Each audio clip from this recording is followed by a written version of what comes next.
In Vienna, in the spring of 1847, a young woman about to give birth in the city's largest hospital had a worse chance of surviving the next 2 weeks than if she'd stayed at home and delivered alone. She didn't know this, the doctors didn't know this, but the numbers, when someone finally bothered to look, were unambiguous.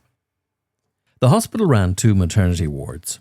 Ward 1 was staffed by doctors and medical students. Ward 2 was staffed by midwives, in the same building, the same patients, allocated by the day of the week they arrived.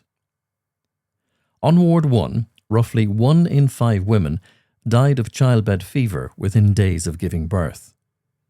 On Ward 2, the rate was closer to 1 in 25. Word spread. Women begged to be admitted on midwives' days. Some of those hearing that they'd been allocated to Ward 1 gave birth in the street rather than enter the building. A young assistant physician on Ward 1, Ines Semmelweis, could not let the question go.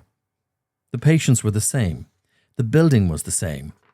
What was the difference?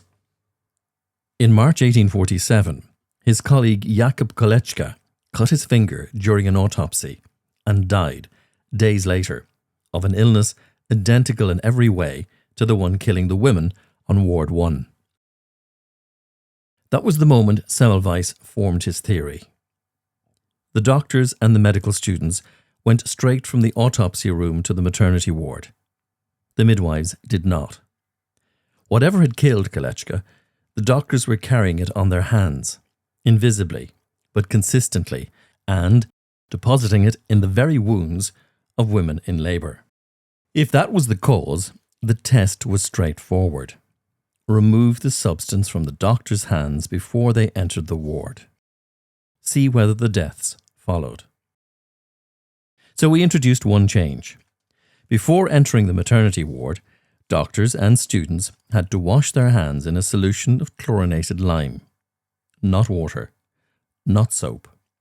A specific antiseptic applied long enough to remove the smell of the autopsy room from the skin. That was the test. One change. One station in the workflow. Implemented on the 15th of May, 1847. In April 1847, the month before the change, the mortality rate on Ward 1 was 18.3%, almost 1 in 5. By June, 1 month after hand-washing began, it was 2.2%. By August, 1.2%. The change held.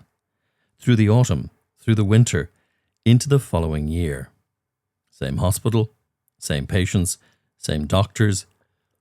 One difference. Several thousand women in the year that followed walked out of that hospital with their newborn children, who would otherwise not have done so. The intervention was small. The theory was specific. The measurement was straightforward. The result was unambiguous and held over time. What's striking about this story, 2 centuries on, is not the brilliance of the man. It's the patience of the system. Someone had been keeping the numbers for years on both wards. Someone eventually looked at them carefully enough to ask why. The data did not arrive in a flash of insight. It accumulated in registers while women died. This is what good measurement does when someone bothers to look.